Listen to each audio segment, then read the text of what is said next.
I'm not going in that cave. No, forget it. I'm not doing it. Look, as a general rule, monster movies do not age well. The costumes look clunky, the monster's forms become somewhat passé, and then suddenly you start seeing that monster a lot of places. But you know what? That is actually why The Descent, after 18 years as a monster film, aged so well. Because most of this movie's motivations and tension doesn't come from its monsters.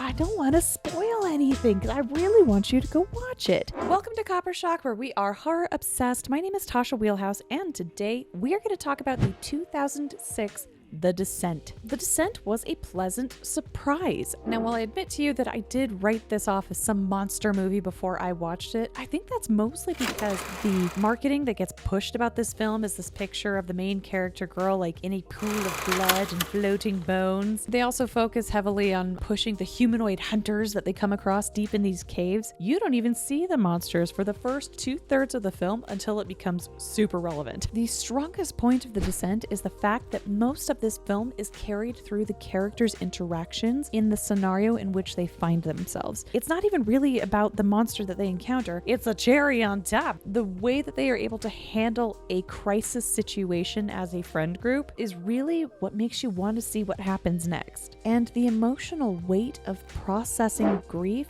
even in someone's personal darkest hour. The characters in this film are really easy to attach to. Our main character, Sarah, she's got a group of friends that are high adventurers. You got whitewater rafting, they'll go spelunking. They're clearly experienced in highly dangerous situations and how to do those highly dangerous things in a safe manner. We see Sarah with this group of friends on their whitewater rafting and they're packing everything up, and Sarah's picked up by her husband and her daughter. They start driving home and Sarah notices that her husband is super far away. She asks him, like, are you feeling okay? He's just not really paying attention, and you can tell something's deeply bothering him that he wants to talk about with her. And as he's looking at her in the car, he drifts and has a head-on collision, and Sarah wakes up in the hospital realizing she's the only one who survived this event. A fatal accident, not just for him, but their daughter in the back seat. And the way that they portray that scene, it is the exact kind of hysterical crying that I imagine would be a personal hell for me if I were to survive or be the only survivor of such an incident like that. Sarah's holding on to this grief, and we cut to 2 years later in the film where she's going on her next girlfriend's trip. It's the first one they've been able to convince her to do in a number of years. They're really trying to encourage her to come out of her shell and come be present. And the girls' trip that they have planned is going to this very well-known cave that they're all gonna go spelunking in. And even one of the girls in the group, she dives through the first passage at a dangerous pace to a point where others in the group call her out for it. Like, that's not a good idea. Don't do that. But it's great because the way that this group communicates with each other and explains to the audience what is safe, what isn't safe, really gives us the scope of the depth of danger when something does go wrong. And that's a fantastic storytelling point of this movie. The script trusts the audience truly to understand the expertise of the cast that they are looking at. It is believable that this cast of women have encountered dangerous situations and they understand the gravity of what is at stake, and it is really well communicated to the audience to say, oh, that is such a bad idea that I don't see what else you're going to be able to do. Good luck. It makes the tension absolutely rise. There's a scene in this film where they are squeezing through these really tight passages where you have to ankle your body in specific ways. I can't do it. It's one of those things that gives me anxiety, even just thinking about it. I literally have goosebumps on my arm talking about the idea of squeezing through a tiny passage of rock. I couldn't do that. Now, while this film came out in 2006, the Nutty Putty cave incident was in 2009, a few years after this film came out. These caves are so famous for being such tightly squeezed passages. You're just squeezing your body through this hole that goes deeper and deeper until you find a pocket where you can turn around. Here's 18 inches. That is how wide it is to go through the Nutty Putty caves. Who does this? No, these caves have very colorful names to them. The Aorta Crawl, the Birth Canal. Ooh, how about the fun one called the Maze? Or the one that unfortunately caused the biggest problem, the Scout Eater. A very experienced cave spelunker person, like he'd been doing it for well over a decade. He just made a wrong turn in the caves. Head down. in one of these really, really tightly squeezed passages that unfortunately led nowhere. After 27 hours of attempting to rescue this man, as they were trying to wiggle him out, he fell deeper beyond what they could actually reach him at. And to this day, those caves are actually sealed off from the public. So I grew up in Utah with that story. They do such an amazing job in this movie demonstrating that anxiety and fear of being stuck. It's personal nightmare fuel for me, and we haven't even gotten to monsters yet. Another reason this film aged amazingly is because of the lighting techniques that they specifically chose for their cinematography. Yes, there are expressive shots in this film of a long hospital hallway where the lights are closing in because she understands and she's slowly coming to realize she's the only one who survived, and that's her anxiety building up. There's another one that has this gleam of light over this long hill of bones where she's overcoming them to get herself to freedom, that you feel these emotions as the main character is expressing them, and they're beautiful shots. I really enjoyed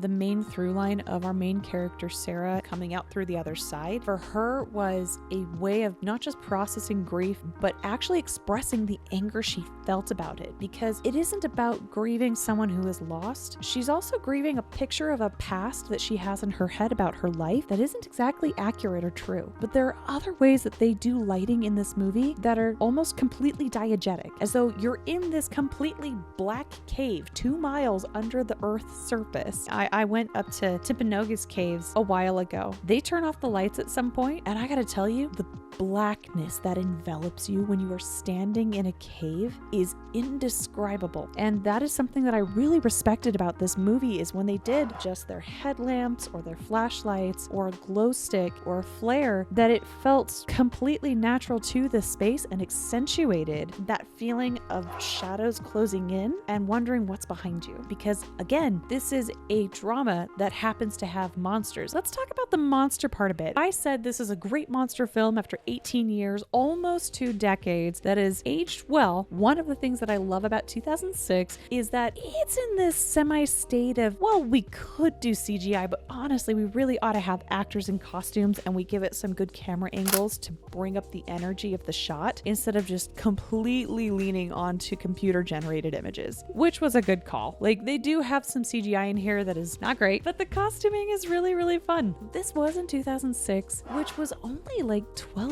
years after Jurassic Park came out. Jurassic Park being like the first big CGI monster film. And Jurassic Park had $63 million in a film budget, whereas this guy had 3.5. So most of the budget probably was not spent on CGI. They made sure that the focus wasn't the monster. You'd see him for maybe a grand total of 15 to 20 minutes. It truly was the way that the monster created the space that they existed in.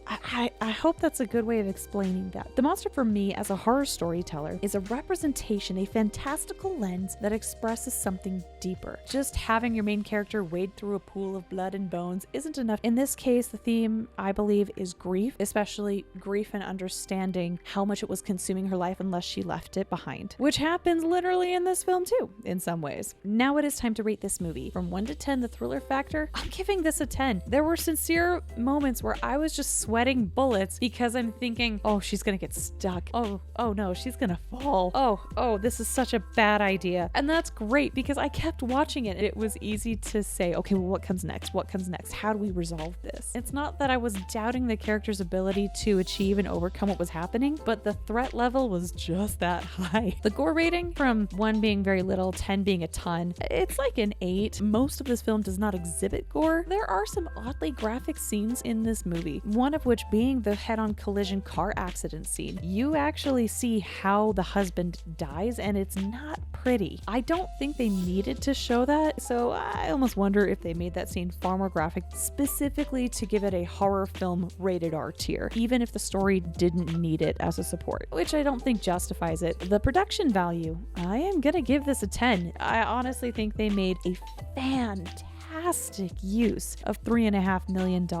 They were extremely intentional in how they angled the cameras and the lighting. It really communicates either an emotional bond that they want you to feel with the characters, or how dark the area is and how much those shadows press in on you. I love the little creepy crawlies in the background. They do take some liberty in the lighting, but they kind of have to. You can't just show a black screen and expect people to understand relevance of distance, because that's where most of the danger is, right? How close or how far from you are you from the monster? The special effects. I mean, if you think about the fact that if I watch something that's like newer and it's got a lot of amazing spectacle, maybe for 2024 in the year that I watched it, and if I watch it 10 years after that fact, I'll be like, what was I thinking? It might be just all relative to the fact that maybe for its time it was good, but by today's standards, not so much. They don't focus on it heavily. It's just when you do see it, like, you notice it. The storytelling is an 8. I really enjoyed watching this cast of characters interact with each other and come up with ideas and solutions in order to overcome being caved in. I would give it a 10, except I just don't love the fact that the American cut changed the ending, which I think is super disappointing. Like, the actual ending that existed in the UK before the alternate ending released for America makes so much sense. So next week, I am going to do some research about some of the behind the scenes things. I really want to know more about this film, what it did to become the cult classic that it is. There's always something interesting to be learned from how a film was made, and I'm excited to see what that is. Thank you for joining us today. Please subscribe to this channel to hear more, and in the meantime, I will see you next week.